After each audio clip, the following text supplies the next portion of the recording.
Hello, bonjour. My name is James Milner. I'm a professor of political science at Carleton University in Ottawa, Canada. I have the privilege of being the project director for LEARN, the Local Engagement Refugee Research Network. LEARN is a partnership between civil society partners and refugee leaders in Canada and other parts of the world. And we're working to better understand and enhance the role of civil society in the functioning of the global refugee regime and refugee responses. We're particularly focused on amplifying the perspectives of those most affected by displacement, believing that their knowledge and their expertise is best placed to guide more effective, more legitimate, and more accountable responses.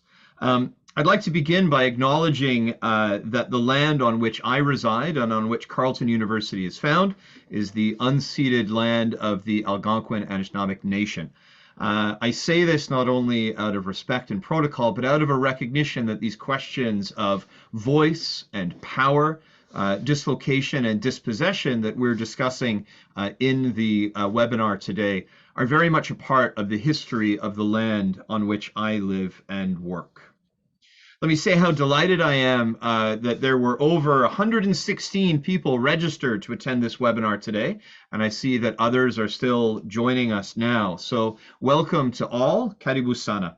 We're delighted to be hosting this event to help showcase the amazing work of the Voices Rising Consortium and their important work on refugee-led solutions. This has been an area of critical importance in discussions of refugee protection and assistance and the wider questions of meaningful refugee participation. This is rooted in commitments in the Global Compact on Refugees and wider commitments to localization and substantive and normative value of shifting power to those most affected by displacement. This is an issue that came into very clear focus during the early days of the COVID-19 pandemic, as international actors were required to shelter in place. It was then that we really saw the true power of refugee-led responses in providing social protection and assistance to their communities. And we highlighted this in a piece that was co-authored by Pascal and others that appeared in Forced Migration Review and in other platforms.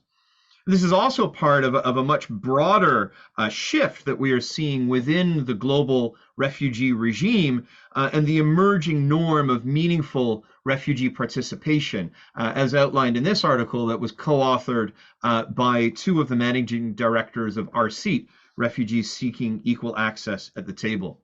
So in this context, I'm very much looking forward to this discussion. I know that I'm going to learn a lot from the expertise of the panelists that we have with us today. But before I turn it over to Rai as the moderator, let me share some practicalities. First, please note that this webinar is in the view-only format. So please use the Q&A function that you see at the bottom of your screen to pose questions. And Rai will, as moderator, will be curating the questions that are posed and offering these questions to the panelists. But please be respectful in posing questions in the Q&A box.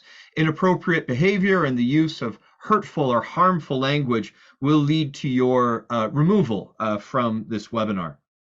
Second, if you have any technical issues during the webinar, please send us an email to learn@carleton.ca. That email address just appeared on the screen. We'll be able to help you out. And also, please engage in the conversation in social media by tagging Learn at Learning so that we can amplify those perspectives during and after the webinar. Fourth, please note that this webinar is being recorded and that a recording of the webinar will be made available in the weeks following. Keep an eye on social media for that recording to be made available.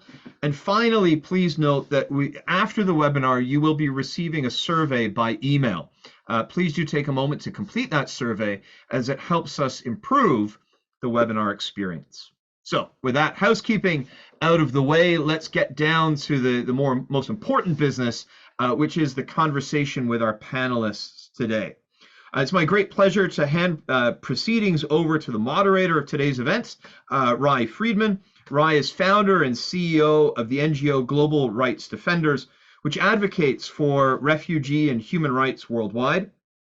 Currently, she's in Kenya implementing a research project with Global Rights Defenders focused on barriers to socioeconomic inclusion for refugees. Please visit Rai's website to learn much more the details of her amazing work.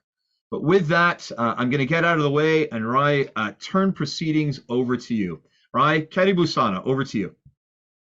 Thank you so much, James, for the very generous and kind introduction, and we're so excited to be here today. Before I just jump right in, I'd like to acknowledge that I'm from Vancouver, BC, the unceded territory of the Musqueam, Squamish, and Tsleil-Waututh First Nations, and I thank them for the opportunity that they've given me growing up. I'm so excited to be here with the Voices Rising crew today. I'm joined by Pascal, Amin, Deline, Edith, and Geofrey, all of whom have extreme expertise in this subject area, and some have experience of forced displacement.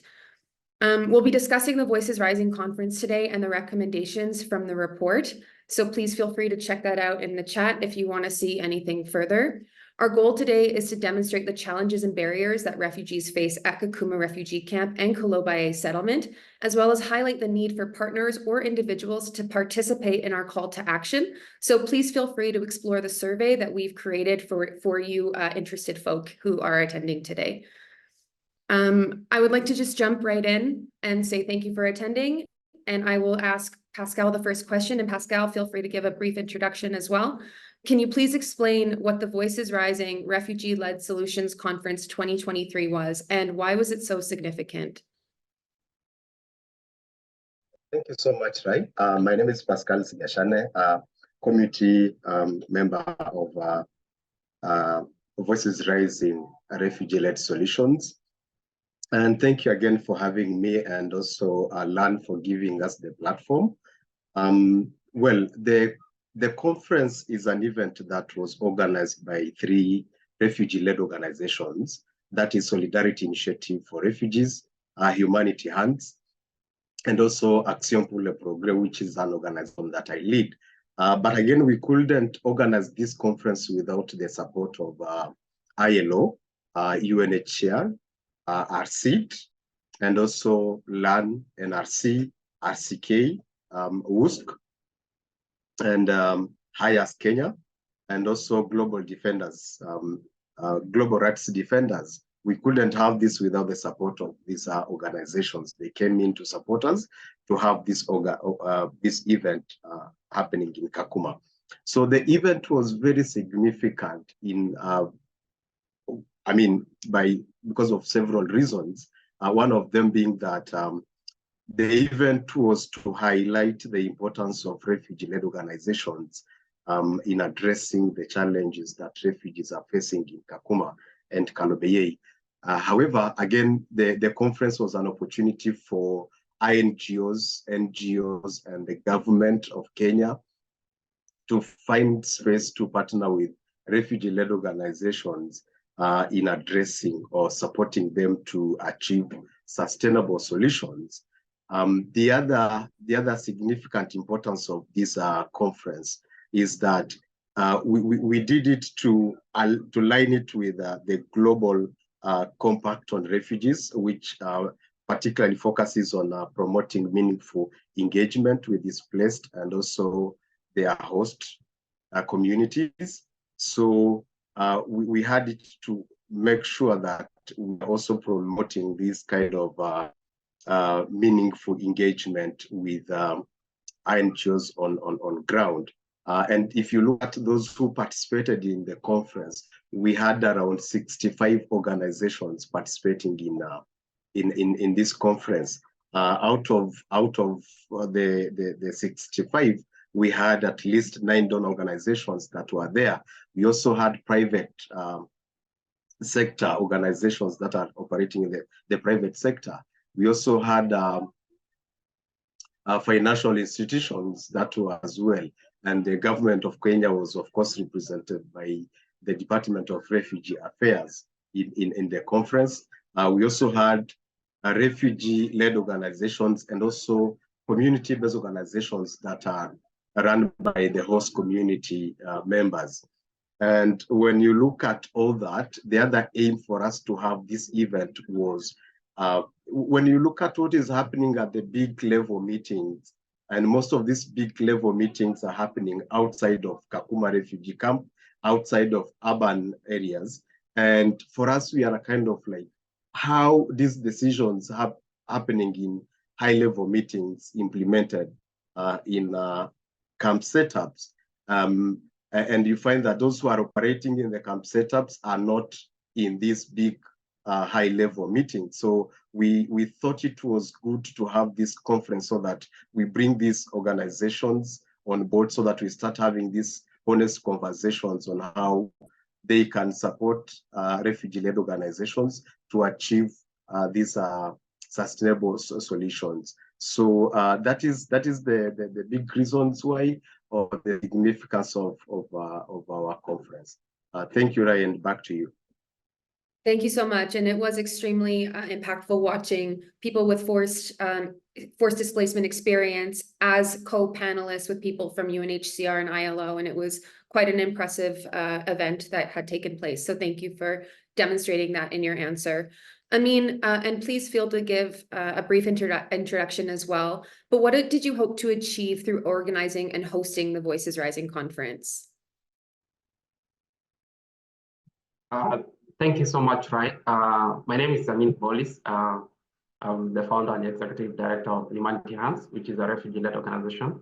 Thank you so much for having me here to contribute to this ongoing discussion on the Voice Rising. Just to jump into the question directly, why this was very important, hope to achieve this Voice Rising organizing committee. So just to, firstly, we wanted to provide an avenue for the local engagement through which partnership and knowledge sharing between the INGOs and local actors, where they can be able to share their expertise and scale up their intervention. Because as Pascal has said, much of the discussions that are happening around the refugees interventions, like people from the camp setups or even like the settlements are not able to get such opportunities to attend such forums. So we thought this would be the best opportunity for us to kind of provide such platform or avenue for local engagement. Secondly, we wanted to provide RLOs with a platform where they can be able to voice out the existing gaps that hinder the effective responses to their community needs. And like looking at the registrations of the RLOs, most of the RLOs who had been operating in the camp back then were not able to register. So get certificate of registration to kind of operate legally around. So we thought by having this Voice Rising conference, this will be able to help us provide a platform or avenue where we can be able to voice out the existing gaps that hinders our effective responses to our community needs. And then thirdly, we also thought that this will be also a platform where we can be able to showcase some of our different works, because across Kakuma and Calabar to further provide the avenue for partnership and local meaningful engagement, because most of the donors or even the INGOs or even organizations that work in refugee responses, most of them are not able to trust the refugee-led organizations. So because they're not able, their work are not showcased outside there. So we thought this will be the best platform where we can be able to showcase the work of the refugee-led organizations across the different areas, be it Kakuma and Calabar. So, and then the fourth reason as why we thought this would be, we can organize this is because we wanted to influence the existing organizations, donors, INGOs, and governments, and why it is very crucial and fundamental to collaborate directly with the refugees-led organization, be it funding them or capacity build them, so that to promote meaningful participation and also like to as a pathway to what we call self-reliance. And then lastly, this was very important because we wanted also to amplify the voices of the refugees-led organizations in aspect to kind of so that INGOs or even any other partner that want to work with the refugees-led organization can be able to have a very structured work framework where they can be able to have an MOU to help have what we call an equal partnership between the refugee-led organizations and the INGOs that are working within the space of the refugee setup. So I think these are what we aim to have achieved with this voice rising conference that we had organized. Thank you. Back to you, Rai.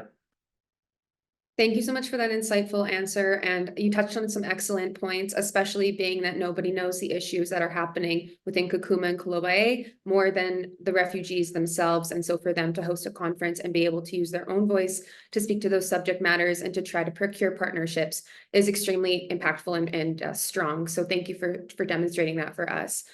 Deline, I would love to ask you, why is it important for partner organizations and other key stakeholders to support RLOs in achieving their objectives? And also, if you could please give us a brief introduction as well to your important work. All right. Thank you, everybody. My name is Deline.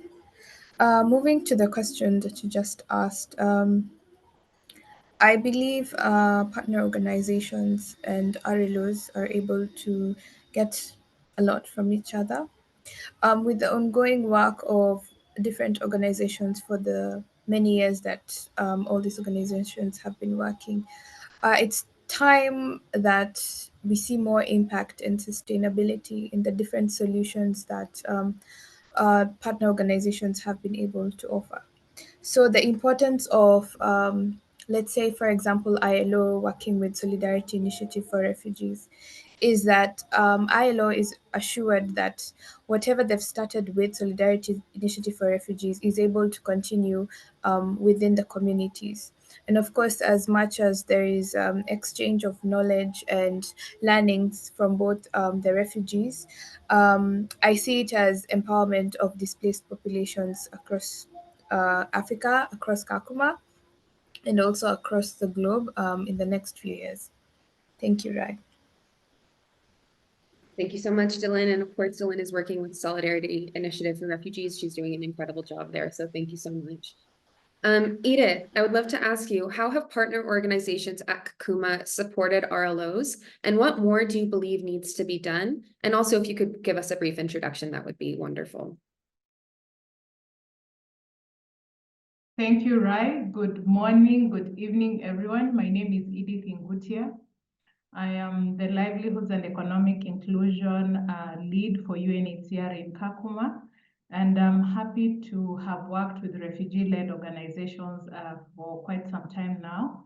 And yes, refugee-led organizations and also partners and collaboration working with them is very important. Why is that so? And I've seen it in Kakuma. I'd like to say that there's a lot of innovative ideas and creative ideas coming from refugees themselves. They're on the ground, they're at close proximity with their counterparts, so they know the needs. And at the same time, partner collaboration actually helps us advance our impact and reach, given that RLOs have that close proximity to the community. And in this process, I'll give an example of Kakuma. Kakuma, we have very many key players that have been advancing the Grand Bargain, which was initiated in 2016 to ensure that local communities are able to actually drive their sustainable development and also be able to actually lead the process to their own solutions. I'd like to recognize an organization called COHERE. They're working here in Kakuma, and they've been very instrumental in ensuring that majority of compliant registered RLOs have facilities or workspaces that they can be able to implement their activities in various sectors. As UNHCR, our core mandate is to provide international protection assistance and durable solutions, and refugee-led organizations are part of our durable solutions, given that the Kakuma context is actually protracted, and we have so many young people who have been here for years. And if we give them the power to drive their own change, then that is going to be wonderful, and I've seen it work for us. What else have I seen, or what will collaboration mean? It will mean synergy. A lot of times we've seen that working with RLOs actually helps reduce the issue of duplication, because when we align or connect them with relevant partners, then it's easier to actually look at the continuum of development and handhold each other and expand our reach and also use the resources that we have pulled together as partners to actually deliver on our overall objective. Also, I'd like to recognize agencies like HIAS. HIAS has been very instrumental in ensuring that refugee-led organizations are also considered, and they have been in Kakuma for quite some time, as well as WUSC. And I'd also like to recognize private sector engagement, and in this context, I'll talk about Inkomoko, which is a microfinance entity that is actually working with refugee-led organizations to help them access finance in order for them to be able to implement on their programming. And how else can these collaborations be helpful? It helps in terms of also understanding the cultural context of the communities that we serve. In Kakuma, we have around 19 nationalities. And because refugee-led organizations are from these communities, then it's easier for us to translate information and also be able to reach those that are far off, or what I can say is that they can only be able to understand the context of the matter that we drive in their language. And eventually, financial support is very key because when we have partnership, and I'd like to recognize ILO for this support, they were actually our biggest donors in this refugee-led conference. And for that, it just tells you that the UN fraternity is actually geared towards this localization process, and we want young people and also refugee-led entities to be able to actually drive their own solutions. At the same time, I'll recognize the government of Kenya. The government of Kenya has been very instrumental, especially in our Kakuma context. We've had, as Amin mentioned earlier, they had challenges registering their refugee-led organizations. But with the help of the national government, driving various acts and also amending those acts and signing or endorsing them, now refugee-led organizations are able to be registered. When it comes to movement, we have seen or heard Pascal saying that most events touching on refugees are far off or are not, they are not able to go and attend. But with the support of the Department of Refugee Services, we've seen movement pass processing happening quick, and this also helps them to actually be able to attend such events and also be a voice. At the same time, I'll recognize BOMA project and among other partners that have been very instrumental. And this tells us that collaborating with the refugee-led organization actually helps us accomplish what we want. Finally, as an operation, we have a blueprint of the comprehensive refugee response framework, which we have dubbed the Kalobe Integrated Socioeconomic Development Plan, which is on its second phase. It's aligned on very major key strategic documents globally and also nationally. And because of this, we've seen refugees coming onto the table and engaging with various themes and voicing and helping us actually voice and also know what opportunities are there, where areas that we can improve. And for this, I'm thankful, and I look forward to engaging more and sharing. Thank you. Over to you, Rai. Thank you so much for explaining how important refugees are for partnerships and, of course, resource mobilization and the support they've gathered. It's been really incredible listening in. Geofrey, as Edith mentioned, partnering with refugee-led organizations actually help INGOs and NGOs achieve their objectives. So why would you say it's important to regard RLOs as key stakeholders throughout the project cycle? And before you answer, if you could give a brief introduction to yourself and your work, that would be great. Good evening, everyone. My name is Geofrey Ochola. I work for the International Labour Organization, and as you all know, it's the UN Organization of the World of Work. So some of the principles that we work on is decent work and social justice. And when you speak about social justice, you're looking at inclusion of all persons within the different aspects of programming. And so naturally, this links well with the aspect of bringing, refugee-led organizations and any other organizations, CSOs and CBOs that are within this context to the, to the table whenever we are trying to design and develop programs as well. So one of the things that I would start, I'll just pick up from where Deline and, Edith have left from in terms of what is this that then make refugee-led organizations very unique if you involve them in different project design or the whole project cycle. And for me, it goes back to sustainability. Edith has spoken about localization. All along, we've been, delivering programs as INGOs and UN bodies, direct implementation to the beneficiaries.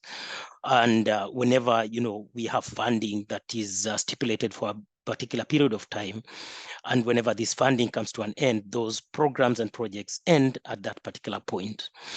And I find that, working with the refugee-led organization enhances more sustainability. Reasons behind it is they will always be within the community. They are already working in programs. And what do I mean in this case? I'm not speaking about an idea where we sit somewhere as UN-led UN organizations and INGOs and design programs and send it down to refugee-led organizations to implement. More, I'm looking at a design where we are able to sit down with these refugee-led organizations and design programs, or more of upscale the interventions that they are already, programs that they're already implementing within these locations. One of the things you realize, and it's key for any project design, is consultation. Simple as consultation. Remember, refugee-led organization, and Edith touched on this. They are close to communities, and therefore there's a lot of, they are closer to communities. They know what the communities spoke about, the cultural sensitivity, the social cultural sensitivities within these communities, and they are able to support most of our organizations, understand the context better, but at the same time, reach more people in terms of sending outward in terms of the programs that we want to design. In any program cycle, you need community participation, and you wouldn't achieve this without refugee-led organizations. It's good that now we're having more, refugees coming together and forming these organizations, which we're going to support more in terms of, the idea of, sensitizing communities as well on, what then does it mean when it comes to different programs that are supposed to be initiated within this context? The other thing is on advocacy. There's a lot of advocacy that we need within communities. And most of the times when we structure and message some of these advocacy, campaigns, we do it from the lens, from, back when we are seated back at our desk and we are seated and we are thinking, what is this that refugees would want to hear in terms of advocacy, be it on, talk of, for example, for ILO, decent work. How do we communicate this to refugees? Talk of social protection issues. How do we communicate this to refugees? How do they understand that then they need some health cover? They need, some social security cover at the same time. So I think it comes handy when you work with the refugee-led organizations, because they quite understand how to send the message down there to the respective target populations. They also understand how to communicate with these communities to be able to have an impactful advocacy campaign that then is able to touch the lives of the communities that we were working with. I think for me, it's also on the last mile. Looking at UNHCR ourselves as the ILO, we don't basically implement, and we want somebody who goes to the last mile. I'll just take a simple example. There's this group of the internet boys of Kakuma.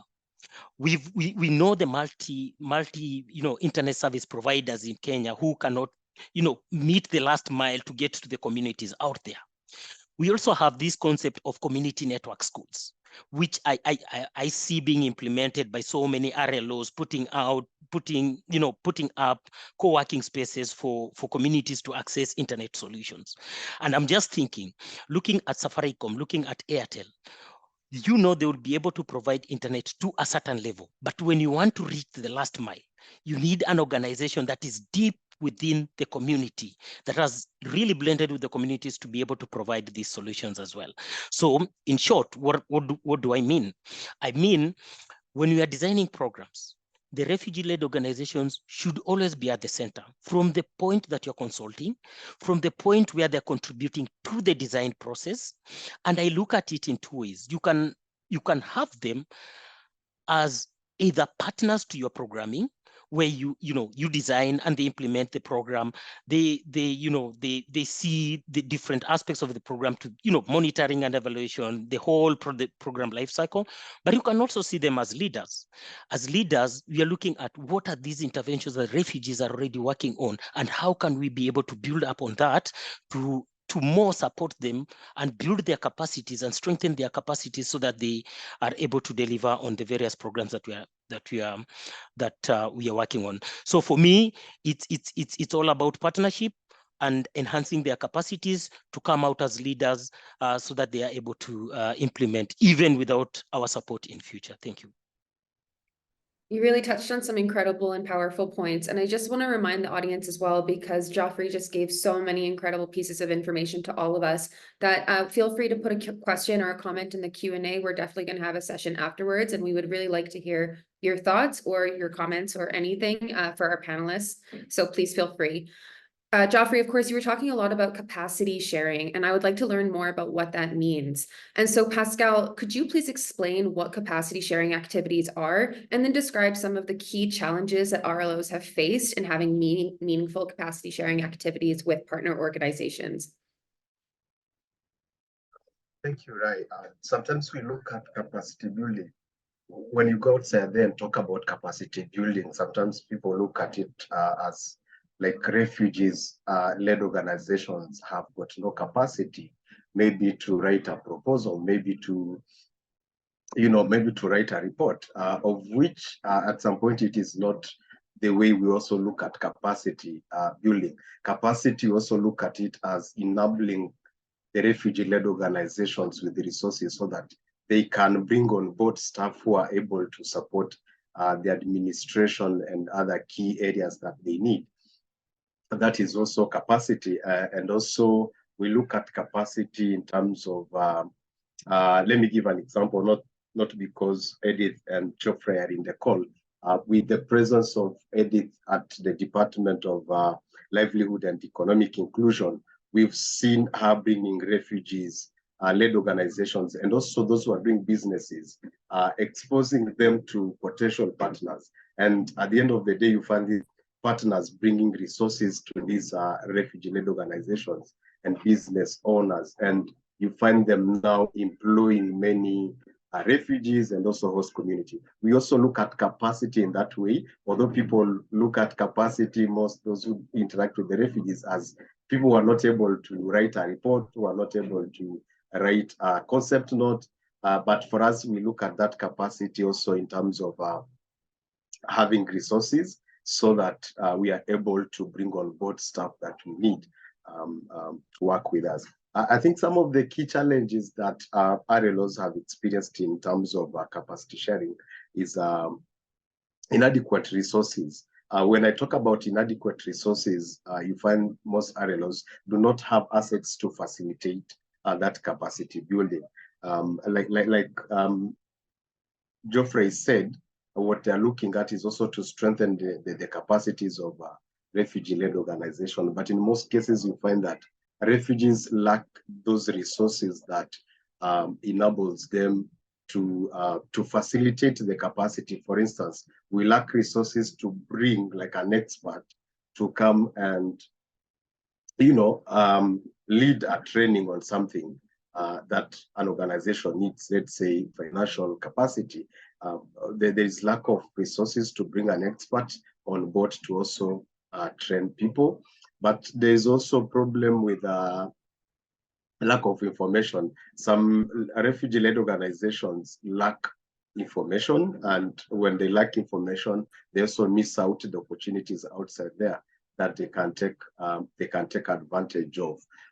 The other challenge we have seen, of course, some organizations and NGOs coming on board to share capacities with refugee-led organizations. But in most cases, you find these organizations, they have developed a capacity building structure that suits them, of which when they were doing it, they didn't bring refugee-led organizations on board to design that capacity building program. So you find that it's just a one side, they look at it as one side fits all, and that is a big problem for us in terms of meaningful capacity building. There is also the infrastructure, again, is also problematic for most refugee-led organizations. Like when you look at our conference, we didn't want to have it in Nairobi. In big cities, we wanted to have it in Kakuma, where refugees are, where most refugee-led organizations can access the event itself. But now, sometimes you find that we even, when we were discussing this in our meetings, and I remember Edith saying, can't we have this event in a refugee-led organization setup? You know, it was problematic to have that facility that can host this event. That is also problematic in terms of how do we come in a meaningful capacity sharing activity.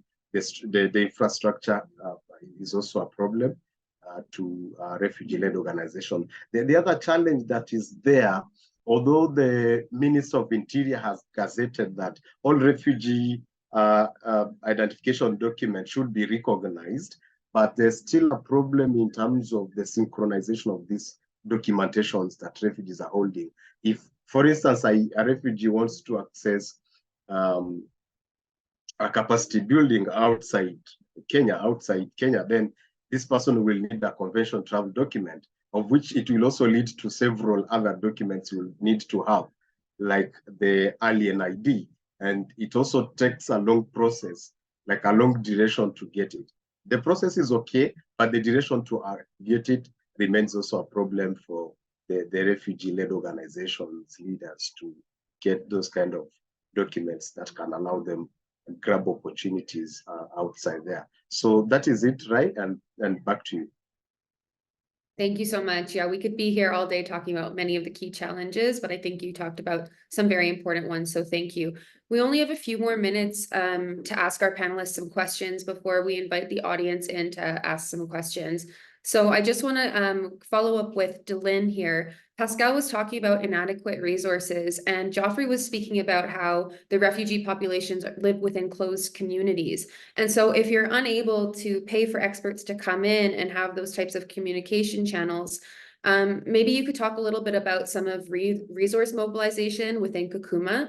How is it applied? How does it operate within Kakuma? And why is it important for RLOs? Okay, yeah, picking up from what my colleagues and counterparts have said. In the last few years, getting resources for refugee-led organization has been difficult, but this is how refugee-led organizations have been able to survive till now. So through the work of intermediaries such as COHIA, I believe COHIA has been the biggest contributor to supporting refugee initiatives in Kakuma and Kalobeye, and also across different parts of the continent. So while working with intermediaries, refugee-led organizations have been able to get funding allocated to them. At the same time, we also have organizations coming in such as hires, but this is of course after years of trusting that RLOs can be able to deliver the work, and that is how they've been able to come in to support. The landscape of getting resources, of course, is slowly changing. Other donors are coming in to support refugee-led organizations such as hires. We also have partnerships that have been steered as a result of work. For example, I can say last year, Don Bosco and UNHCR worked with quite a number of few refugee-led organizations within Kakuma to support members of the community to get basic ICT. So like Geoffrey had mentioned, they're able to get to the last mile through those who are not able to be gotten through by the organizations.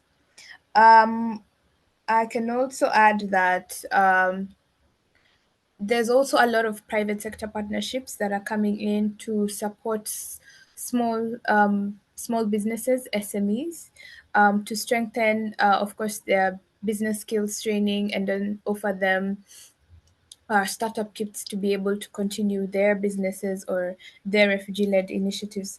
So this is some of the ways in which refugee-led organizations are able to get resources. And also giving an example for the conference, we also didn't have an idea where we're going to get resources, but through the partnership with UNHCR, by working with Edith, she was able to assist us to mobilize other partners who also shared the same vision to be able to get the resources to having made the conference a success. Yes, Rai, can you please share more? Thank you so much, Deline. Yeah, that was really wonderful. Thank you. I'm going to ask a final question to Amin, and then I'm going to invite questions from the audience. I could be here all day with you folks, so thank you so much for hanging in. What have been the impacts within Kakuma since the Voices Rising conference, and is it valuable to make the conference an annual event? Thank you so much, Rai, again.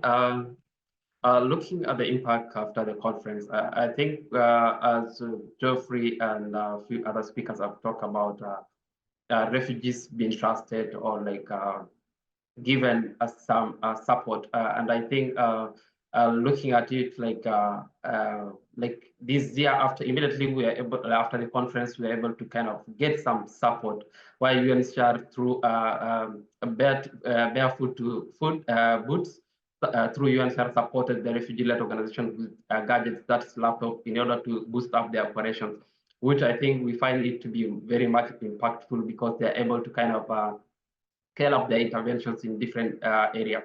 And then also we're able to have different forums where like Voice Rising members or even other RLOs representatives attending such a conference. Like I myself, I attended a consultation meeting that was held in Nairobi, organized by RCK, which they were like looking at consulting the refugee-led organization, what are the gaps that exist within the camp setup or even urban setup.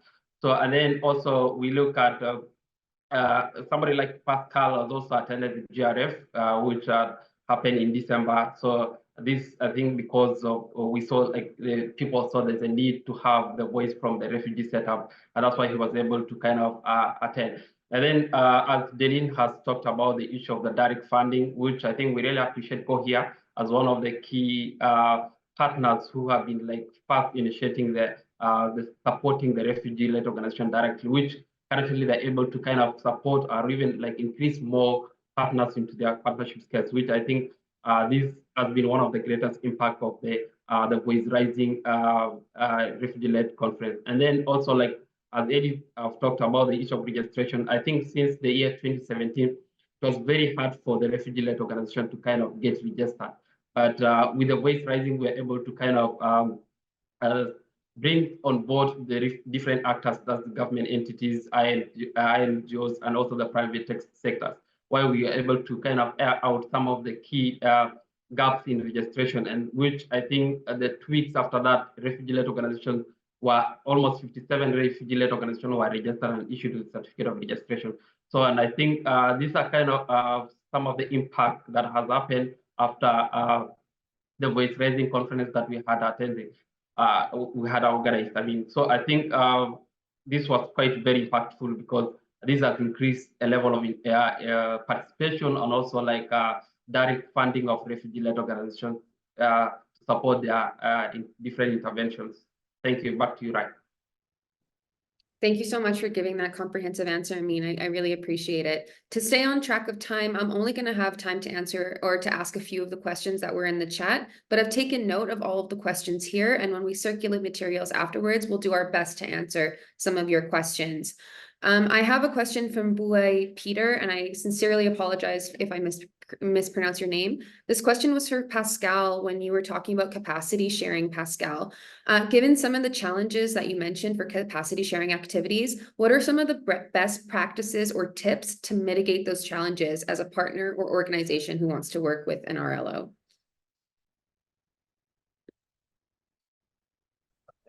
I will again echo what Geofrey said.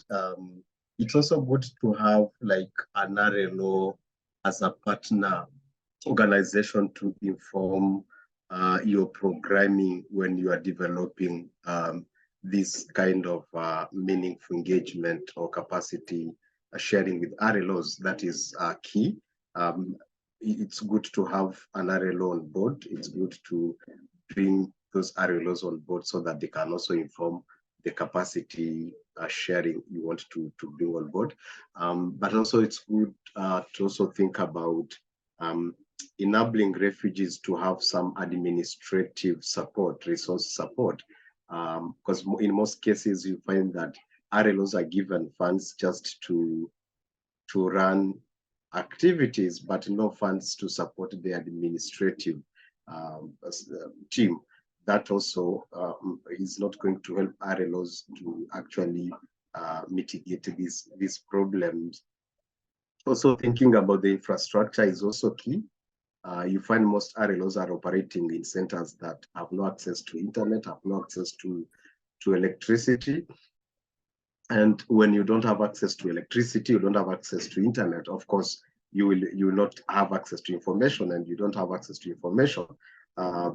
You are kind of excluded. So I think helping RLOs to also have that infrastructure that is very convenient is key in terms of this capacity sharing. Yeah. Thank you, Pascal. That was very helpful. We have time for one more question before we pass it back to James Milner to wrap up our conversation today. And this question was actually for Geofrey. You mentioned the advocacy for refugees and that's work that you engage with. Would you mind explaining a little bit more of the areas that you are advocating? Specifically, they mean the advocacy programs. Sure. Rai for that question, and colleague who asked that question. I mean, for me, advocacy for refugee-led organization is one of the key things that not only the ILO should be able to do, but also other partners should be able to engage. For the ILO, what we advocate for refugee-led organization is from three perspectives. First of all, the most easiest and the most common challenge that everybody has been speaking about. How do we fund refugee-led organizations towards implementing the various initiatives?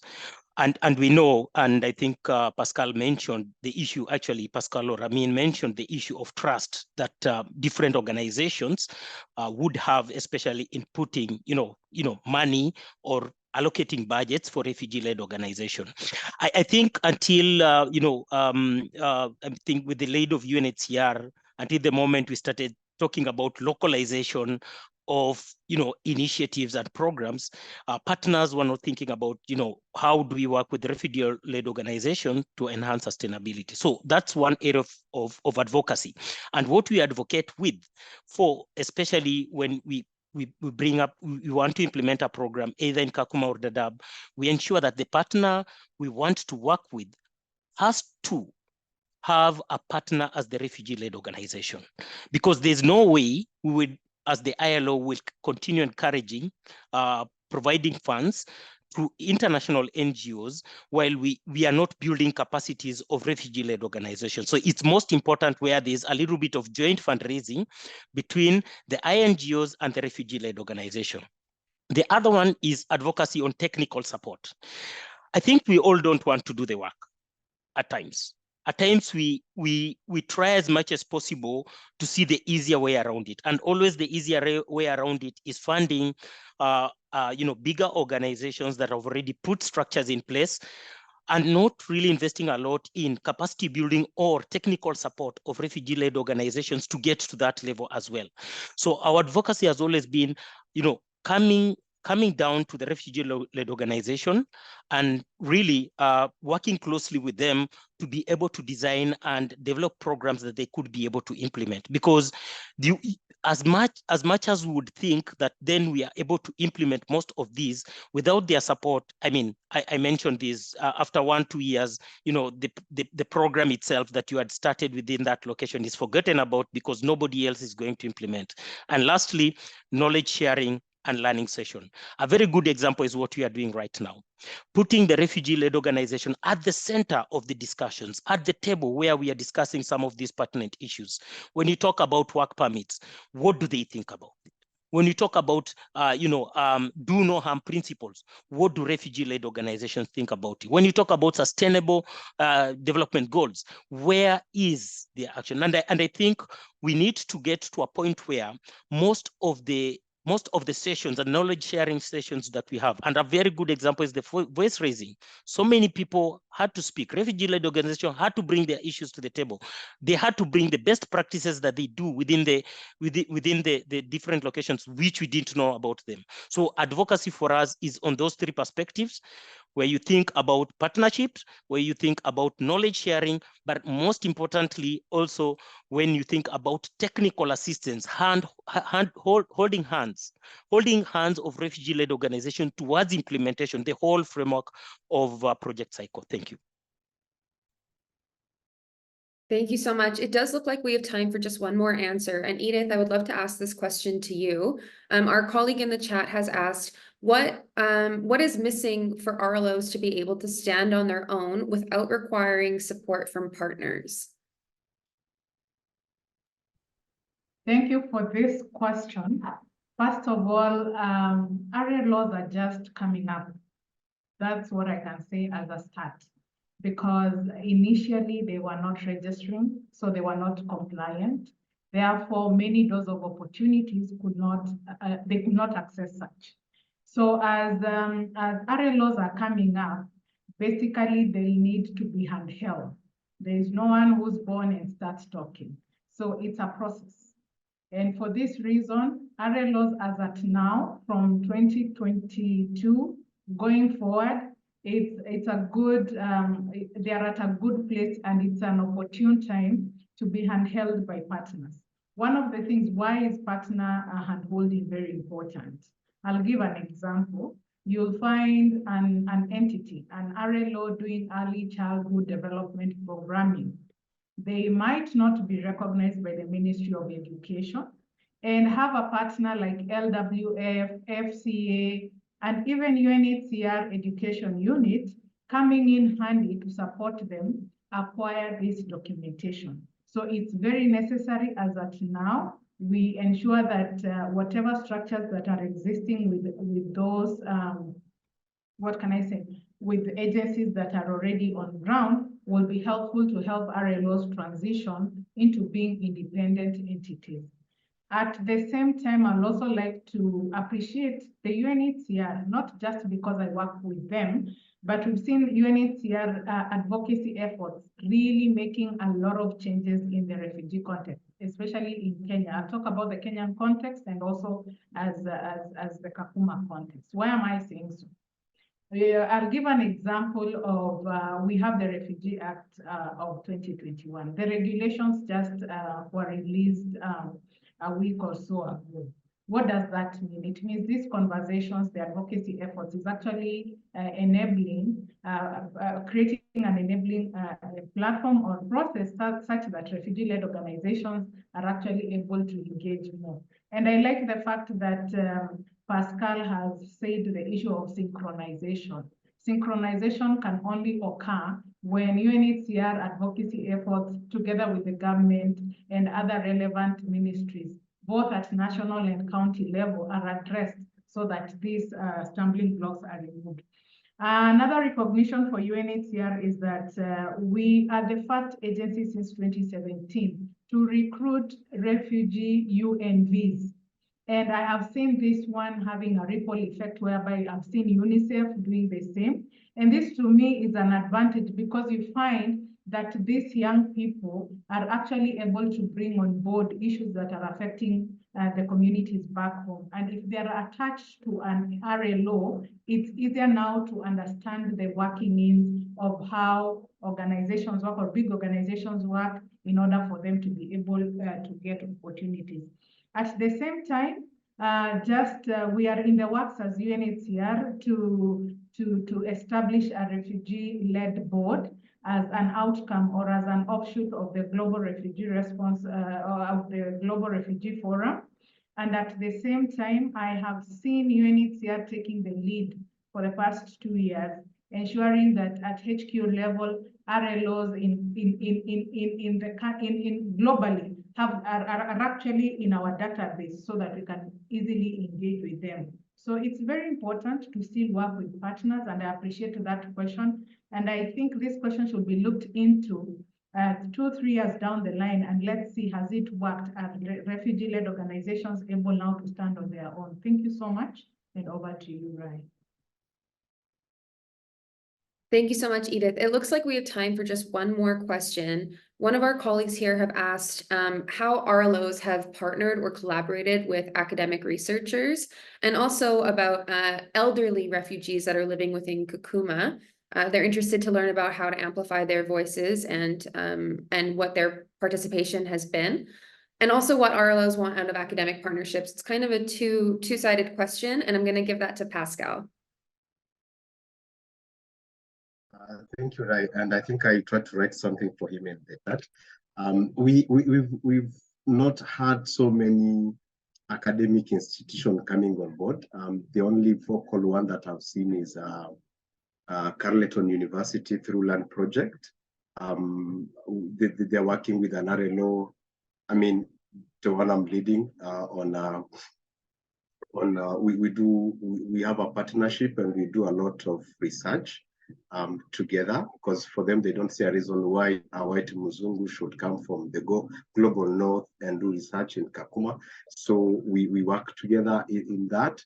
And again, sometimes back, we applied for a fund to do a research on elderly people in Kakuma. Unfortunately, we didn't secure the fund, but still we are working to get funds together with Carleton University. Amin and Deline and I have been also discussing on bringing more other academic institutions on board to support in terms of capacity building. And we are currently approaching one that we hope will bring their programs in Kakuma so that most refugees can benefit it. But the truth is, we've not had academic institutions coming in, work directly with RLOs. However, in Kenya, again, I know we have one that is also directly working with an RLO, that is Moi University, working with YES, which is Youth Education Sport. So they have been working together. So there's still need of having more academic institutions coming on board and work with RLOs. Yeah.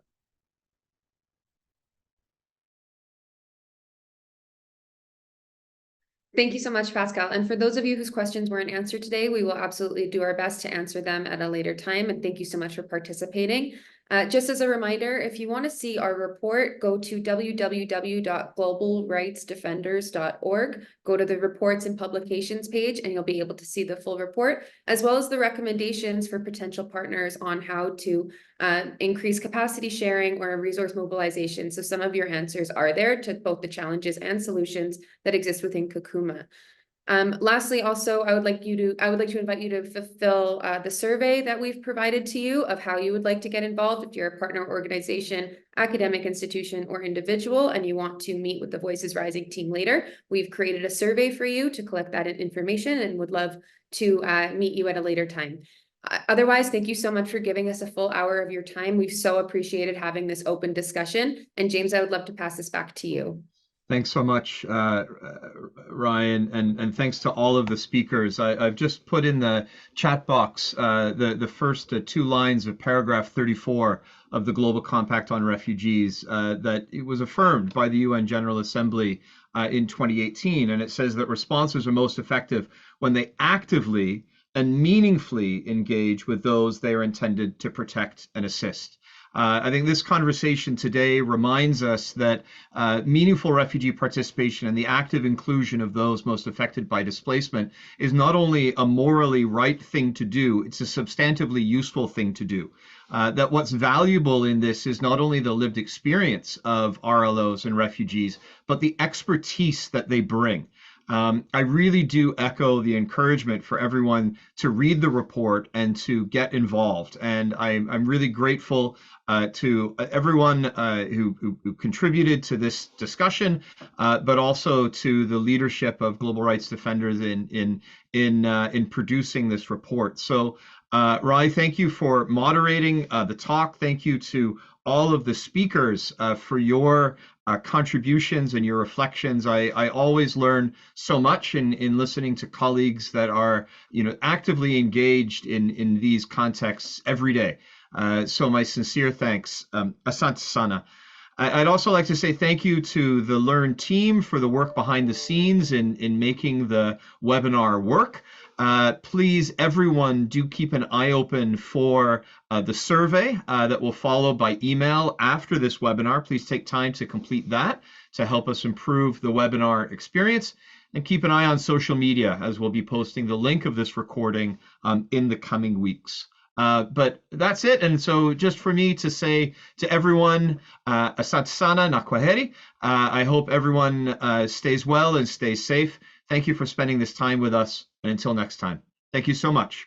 Take care.